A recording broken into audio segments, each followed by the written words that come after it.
Allah Azza wa Jall kur flet për nënshtrueshmërinë e melekëve, thot la ya'suna Allaha ma amarahum wa yaf'aluna ma yu'marun.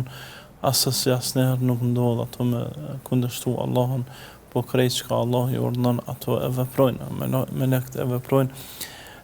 Kjo tregon për nënshtrueshmërinë e tyre. Po ashtu Allah nuk ja u ka mundsuar melekëve për me e kundërshtu. Nuk e kanë atë mundësi që me kundërshtu Allahun dhul xhelal. Sa i përket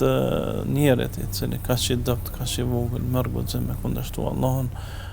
kjo padyshim është një rebelim I madh ndaj krijuesit, e që ka nevojë secili prej neve me rregullu gjendjen tonë për Allahut, pasi që hoxhë ndërum çdo ditë pi afrohem takimit me Allahun, edhe çdo ditë jemi më afër tina, e veçanërisht në këtë kohë të Ramazanit, secili prej neve kemi obligim me rihartu një hartë kjartë, se si duhet me rrugtu në rrugë drejt Allahut, e që fillim e mbarim kjo quhet nënshtrueshmëri dhe dëgjueshmëri ndaj krijuesit. Po ashtu atë që thatë me e përshkru pejgamberi alayhis salam, thatë kur Zoti flet, melekët bin sejdë, edhe thonë madha qala rabbukum qalu al-haq, çka tha Zoti ju, e tha të vërtetën. Fillimisht nuk e kontestojnë se gjithçka që flet Allah është e vërtetë, pasi që Allah Azza wa Jall tregon dy ajete në surën Nisa se gjithmonë e thot vërtetën. Wa man ahsanu min Allahi qila, në ajet tjetër, wa man ahsanu min Allahi haditha, kush flet më drejt se Allah, kush flet më mirë se Allah.